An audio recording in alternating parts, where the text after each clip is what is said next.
Hello students, let us start with our next topic, energy stored in conductor. Energy stored in a conductor. Statement लिखना पड़ेगा कि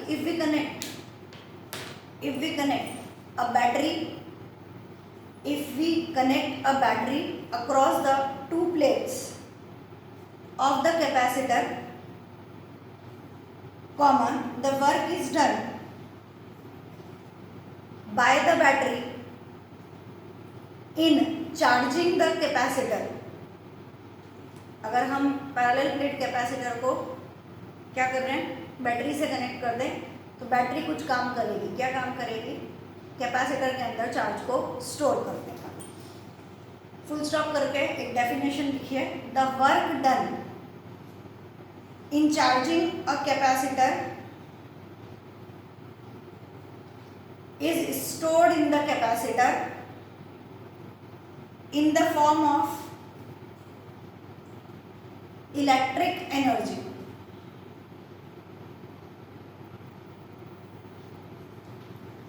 चलिए start करते हैं. हमें पता है Q is equal to CV.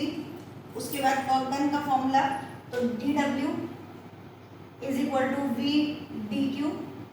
V कितना है? इस वाले से गलत है. V is equal to Q by C. Q by C dQ is equal to dW. Now integrating on both the sides, W is equal to 1 by C बाहर निकालिए. Q dQ को इंटीग्रेट करेंगे from 0 to Q, from 0 to Q. W is equal to 1 by C. Q dQ का integration Q square by 2. Proper तरीके से लिखने के लिए half Q square upon C.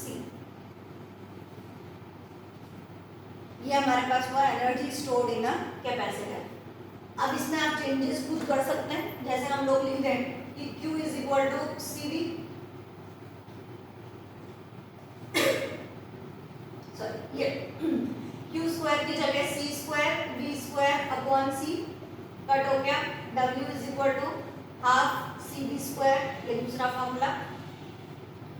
अगर हम चाहें तो C को रिप्लेस कर सकते हैं. C is equal to Q upon V इसी वाले में. तो W is equal to half Q square upon C की जगह Q बाय V. ये cut. Final answer W is equal to half QV. तो 3 आंसर हमारे पास पॉसिबल हैं अलग अलग तरीके से. That is the work done. चलिए चैप्टर का लास्ट टॉपिक,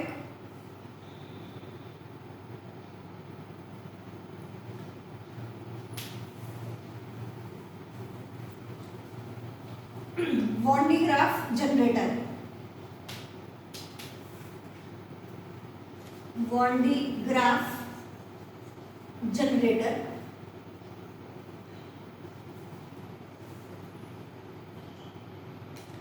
एक्चुअली मैं थोड़ा बहुत लिखवा देती हूँ.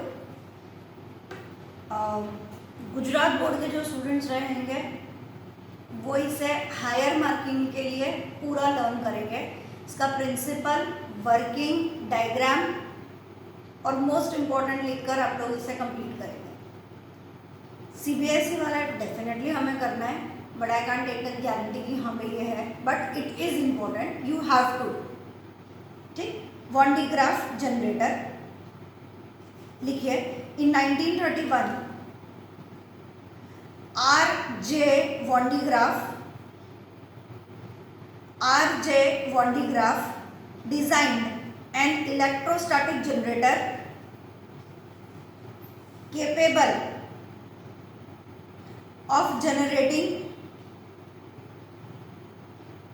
capable of generating very high potential of the order 5 into 10 raised to 6 volt. बहुत ज़्यादा होता है. 5 into 10 raised to 6 volt, which was then made use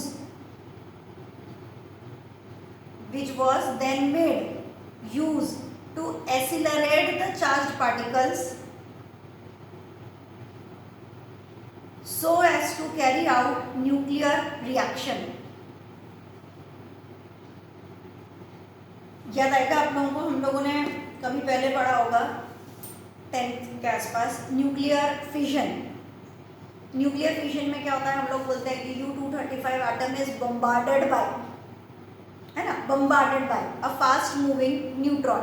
तो वो बम्बार्डेड बाय, पहले भी आप लोगों को समझाया हुआ है कि U-235, आपको नेचुरल सी बात है कि आप एक बड़े एटम की बात कर रहे हो, उसके अंदर U-92 235, मतलब उसका एटॉमिक नंबर भी बहुत ज़्यादा है, एटॉमिक मास 235 हम लोग लेके चल रहे हैं, मतलब उसके अंदर प्रोटॉन न्यूट्रॉन सब कुछ बहुत है। अब हमारे पास जो न्यूट्रॉन आना चाहिए वो इतनी हाई स्पीड से होना चाहिए, इतनी हाई स्पीड से कि वो सारे शेल्स को, यानी जितनी भी ऑर्बिटल्स हैं, इलेक्ट्रॉन्स जहाँ जहाँ रिवॉल्व कर रहे हैं, उन सब से होता हुआ वो कहाँ पर चला जाए, इनसाइड द न्यूक्लियस। क्यों? क्योंकि हमें चाहिए ब्रेक डाउन। ब्रेक डाउन करने का मतलब हम उसके प्रोटॉन्स के नंबर्स को चेंज करें, तभी तो जो हमारे पास में यूरेनियम है वो ब्रेक डाउन होकर क्रिप्टॉन में और बेरियम में टूटेगा। तो हम लोगों को जब उसे दो पार्ट्स में ब्रेक डाउन करना है, तो वो जो दो पार्ट्स में ब्रेक डाउन होगा उसके लिए एक फास्ट मूविंग न्यूट्रॉन हमें चाहिए। वो कितना फास्ट आना चाहिए, तो उस फास्ट के लिए हम लोगों ने एक जनरेटर उस वक्त डिज़ाइन किया गया जिसे बोला गया Van de Graaff generator. 5 × 10⁶ volt potential difference ये जनरेट करता है। इतने हाई पोटेंशियल के अंदर जब हम एक पार्टिकल को छोड़ते हैं, न्यूट्रॉन, प्रोटॉन, न्यूट्रॉन, इन्हें जब छोड़ा जाता है तो ये बहुत ज़्यादा एक्सीलरेट होते हैं और हाई स्पीड से अगर हम उन्हें एक टारगेट दे दें, एक ट्यूब लगा दें कि भाई तुम्हें इस ट्यूब में से बाहर निकलना है, तो जब वो उस ट्यूब में से एक्सीलरेट करके बाहर की तरफ निकलेंगे और बाहर कौन रखा हुआ है, यूरेनियम, तो जाके सीधे उसको धक्का मारे, उसे हम लोग पढ़ देते हैं बम्बार्डमेंट। ये हम लोगों ने लिखा है कि it is made use in accelerating the charged particles so as to carry out the nuclear reaction. Principle, first point, the electric discharge takes place, principle में first point, the electric discharge takes place in air or gases readily at pointed conductors, readily at pointed conductors. Second, if a hollow conductor is in contact with another conductor, if a hollow conductor is in contact with another conductor, then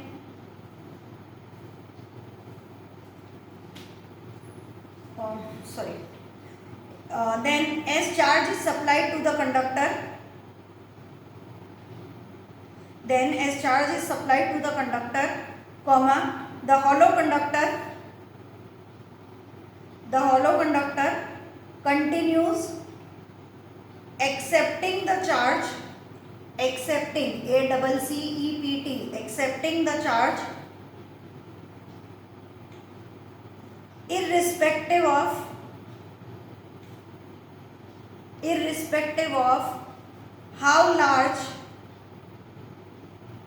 the potential grows, full stop. The charge immediately shifts to outer surface of the hollow conductor.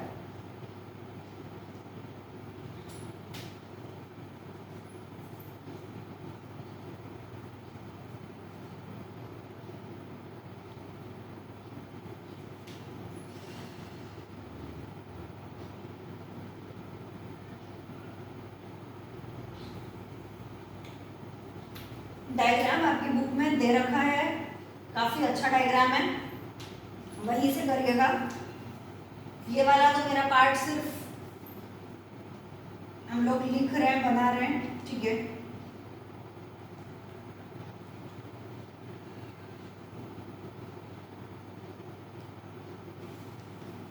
खाली आपको समझाने के लिए ये वाला मैंने draw किया है, बट डेफिनेटली टेक्स्ट बुक का मुझे चाहिएगा। दूसरी बात, स्टार्टिंग का जो प्रिंसिपल वगैरह लिखा है वो आप मेरा वाला यूज़ कर लेंगे। उसके अलावा जो भी आप लोगों को थियोरी पार्ट लिखना है वो आप लोग खुद देखेंगे कि आपको क्या करना है, कैसे लिखना है। अभी फिलहाल मैं आपको खाली समझा देती हूँ कि ये कैसे वर्क करता है। यहाँ पे हमारे पास में एक हॉलो स्फीयर है एस, ये पूरा स्फीयर लिया है हम लोगों ने, हॉलो स्फीयर एस। इसके आसपास हम लोग पॉजिटिव चार्ज दिखा रहे हैं। उसके बाद दो पुलीज हैं, दो पुलीज को नाम दे दीजिए P1 एंड P2। ये सब आपका थ्योरी पार्ट में आएगा, को लिखना है। Police P1 and P2 and two comms C1 and C2. C1 is called as spray comb while C2 is called as collecting comb.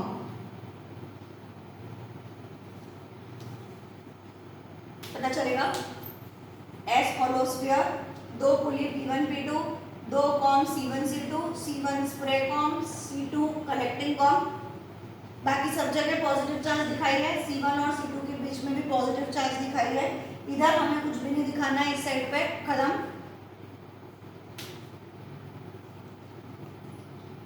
ठीक, अभी यहाँ पे हमें जो एक्सीलरेट करना है चार्ज पार्टिकल, उसके बारे में मैं बाद में बता रही हूँ।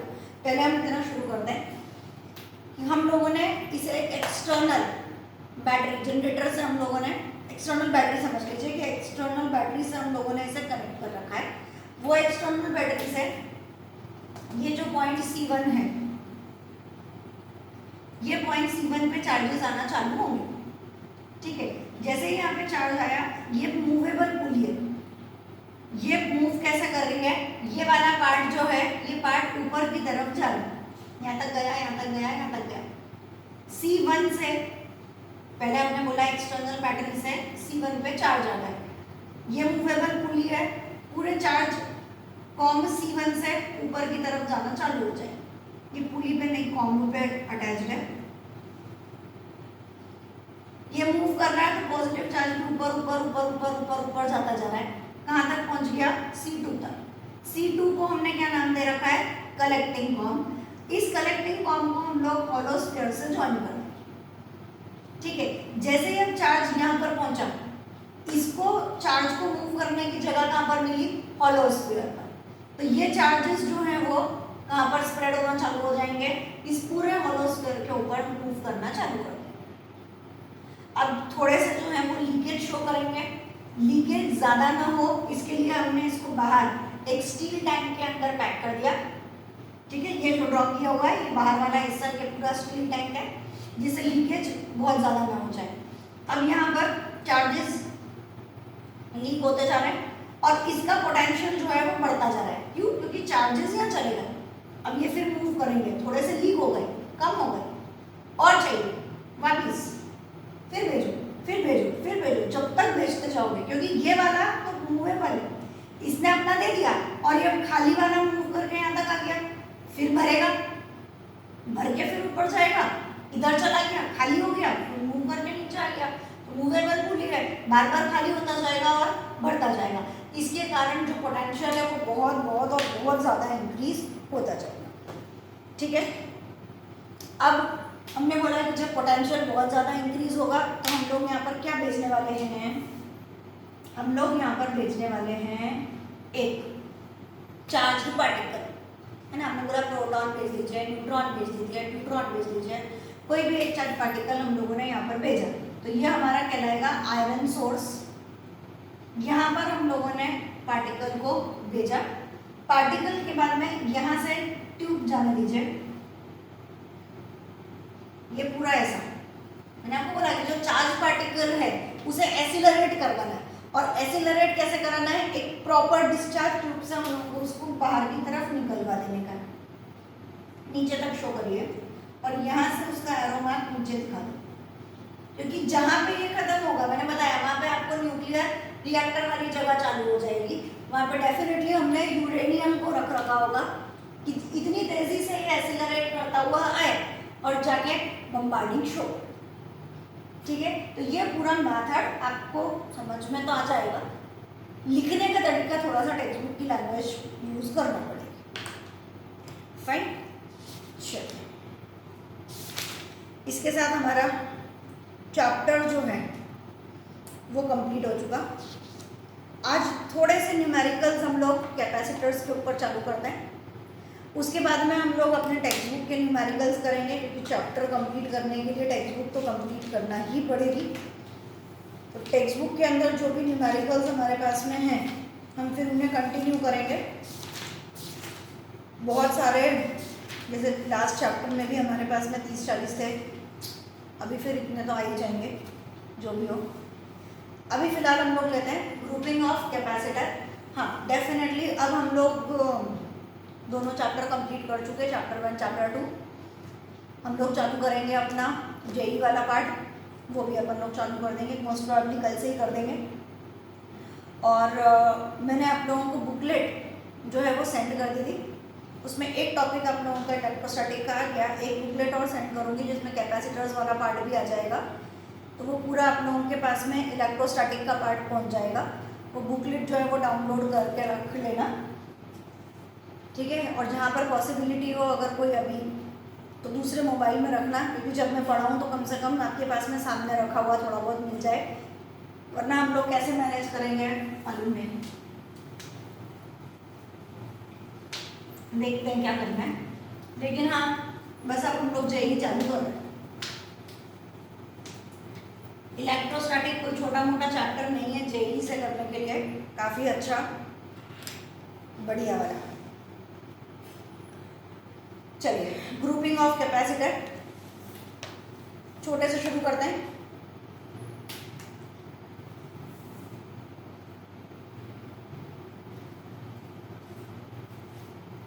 छोटा सा प्यारा सा नन्हा सा ऐसे डायग्राम हम लेते हैं। C1 C2 C3। C1 6 microfarad, C2 12 microfarad, C3 6 microfarad,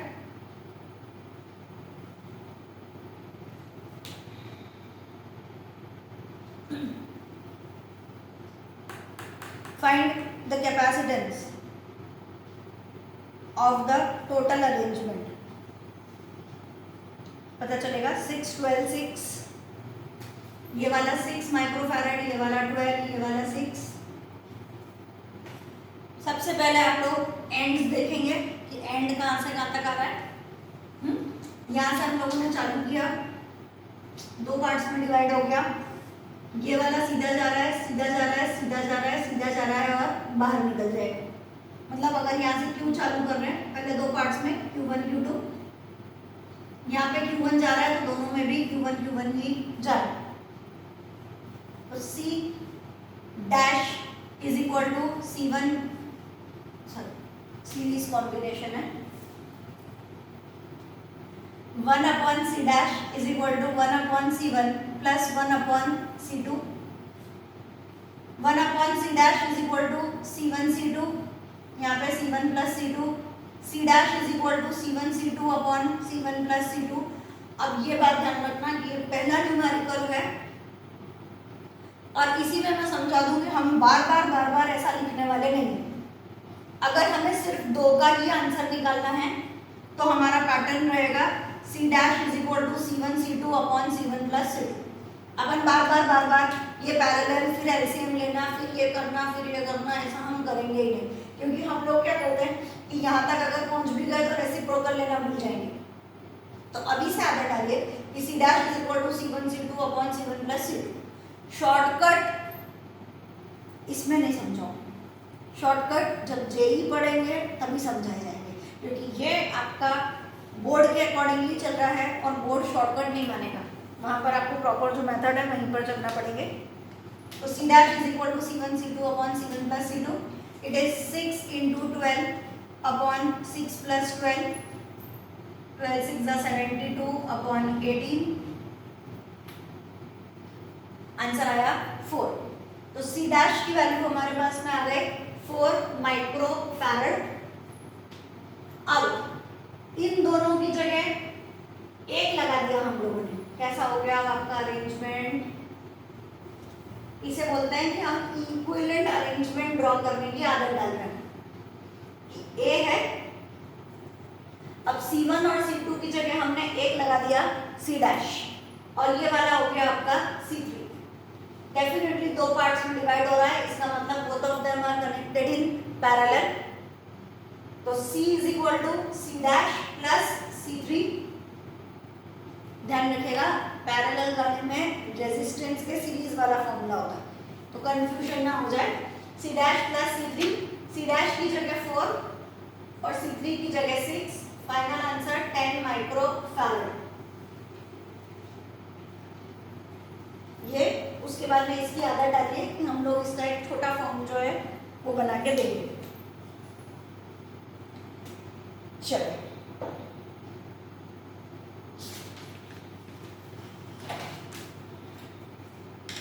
आगे चलते हैं।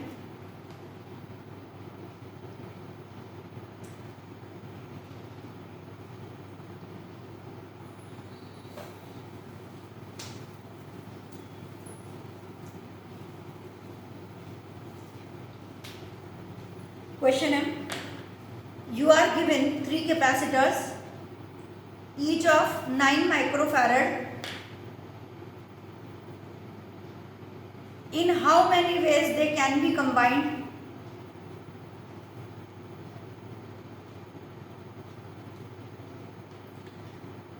And what will be the effective capacitance in each case?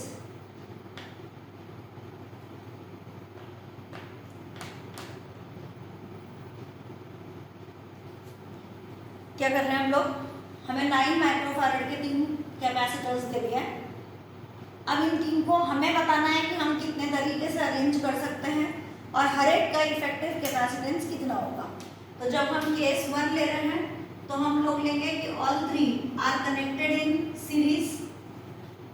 Series में है 1/C इज इक्वल टू, यहाँ पे लिख दीजिए 1/, फर्स्ट केस है या तो 1 नंबर डाल दो जो भी डालना है, is equal to 1/C1 plus 1/C2 plus 1/C3. It is 1/9 plus 1/9 plus 1/9. It is 3/9. Reciprocal करिए 9/3। Final answer 3 microfarad. ये हो गया C1। Second, all of them are connected in parallel. Parallel में है तो C2 is equal to 9 plus 9 plus 9, answer हो जाएगा 27 microfarad. Third हमारे पास पॉसिबिलिटी है कि 2 in series and 1 in parallel, 2 in series and 1 in parallel। तो ये वाले जो दोनों रहेंगे ये 9 और ये वाला भी 9। पहले पैरेलल वाले को ले लेते हैं। बताया मैंने आपको, अगर 2 हैं तो मैं बार बार नहीं लिखूंगी। CP is equal to C1 C2 upon C1 plus C2, C1 C2 upon C1 plus C2, 81 upon 18, 9 2 18, 9 9 81। It is 4.5 microfarad. और उसके बाद में it is connected in parallel. अरे यार सॉरी, यहाँ पे वर्ड मैंने सीरीज लिखना था। ये वाले दोनों सीरीज में कनेक्टेड है, that is C1 C2 upon C1 plus C2। अब इन दोनों से ये पैरेलल में कनेक्टेड है, तो finally C in third case is equal to 4.5 plus 9, that is 13.5 microfarad। Fourth case बोलता है 2 are connected in parallel and the third one connected in series। A, B, 2 in parallel मतलब 9 plus 9 18 and this 18 connected in series। Fine, पहले parallel वाला तो 9 plus 9 18, फिर series वाला तो CS is equal to C1 C2 upon C1 plus C2, 18 into 9 upon 18 plus 9,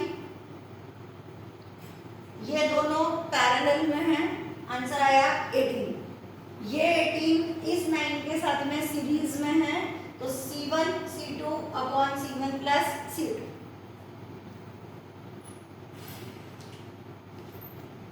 चलिए next,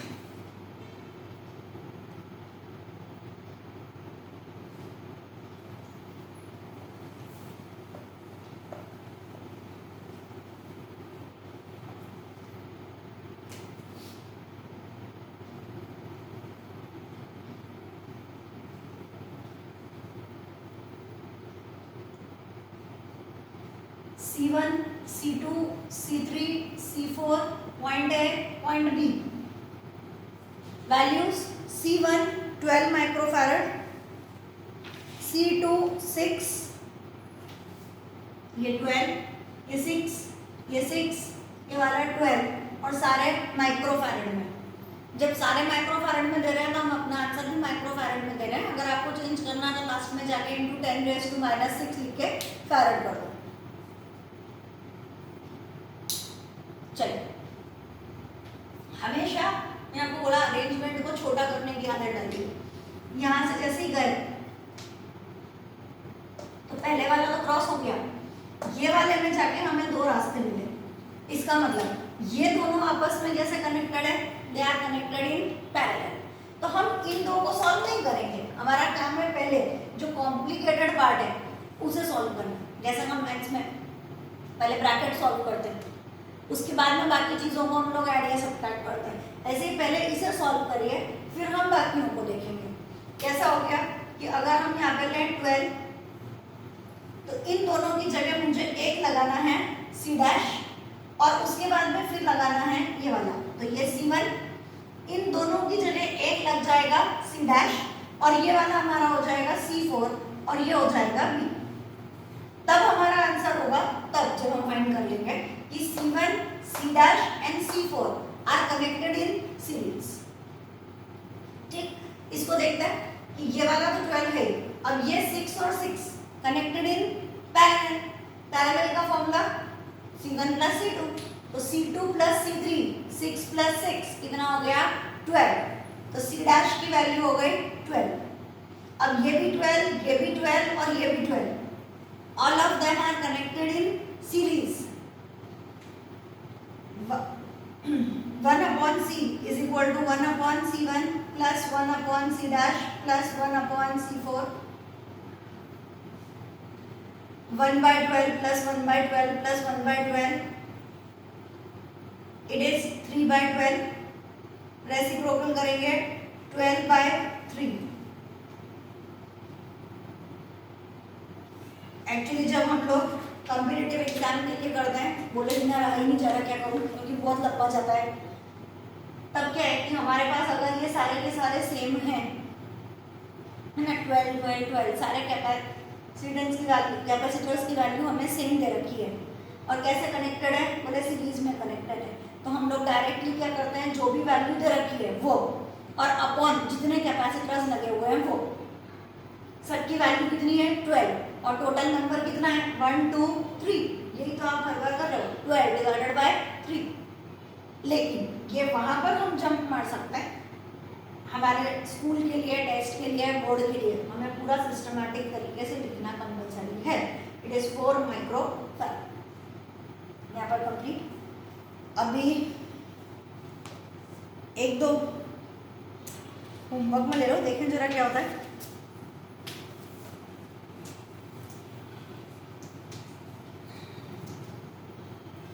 solve करके मुझे ग्रुप में ही सेंड करिए, पर्सनल प्लीज सेंड नहीं करना क्योंकि बहुत ऊपर नीचे हो जाता है, फिर मुझे मिलता नहीं है।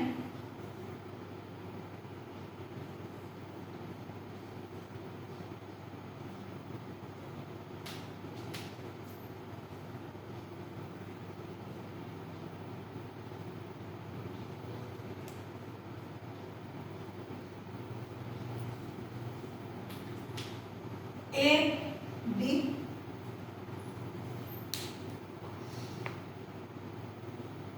इसमें ये वाला C1, ये भी C1, ये भी C1, ये भी C1, ये वाला C2 और ये वाला भी C2। C1 is equal to 3 picofarad and C2 is equal to 2 picofarad. Find the capacitance.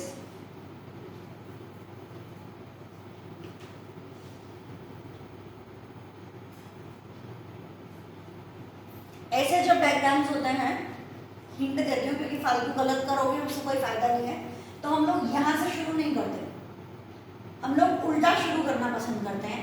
यहाँ पे पहले इन 3 को सॉल्व करिए, उन 3 को इसके साथ सॉल्व करिए और उसके बाद में इन 2 के साथ सॉल्व। यहाँ से मत शुरू करिए, यहाँ से शुरू करिए। 1 2 3 इनके बारे में सोचिए, फिर इनको इसके साथ सोचिए, फिर इसको इनके साथ सोचिए। और जब भी आप सोचें कि हमें इनके बदले हम कुछ लगाने वाले हैं तो उसे C' नाम दीजिए, फिर जब सॉल्व करोगे तो C" नाम दीजिए। इस तरीके से सॉल्व करने की आदत डालिए, अरेंजमेंट को छोटा करिए और अपने आंसर में ही उन्हें ड्रॉ करिए। सुंदर लगता है, प्लस कॉम्प्लिकेशन कम होती है, आप लोगों से गलतियां नहीं होंगी। चलिए एक और अच्छा, खाली 2 ही ले लो, 2 में ही कम से कम ये समझ में आ जाएगा कि हम लोग क्या कर रहे हैं। और मैंने बोला कि कैपेसिटर के ऊपर न्यूमेरिकल्स की कोई कमी नहीं है। जिस दिन ऐसा लगे कि अरे यार बहुत हो गया तो हमें सब कुछ आता है, उस दिन मुझे बोल देना, फिर वापस इतने न्यूमेरिकल शुरू करेंगे कि वापस ये रियलाइज हो जाए कि अरे बाप रे अभी तो कुछ नहीं आता, बहुत पढ़ना बाकी है।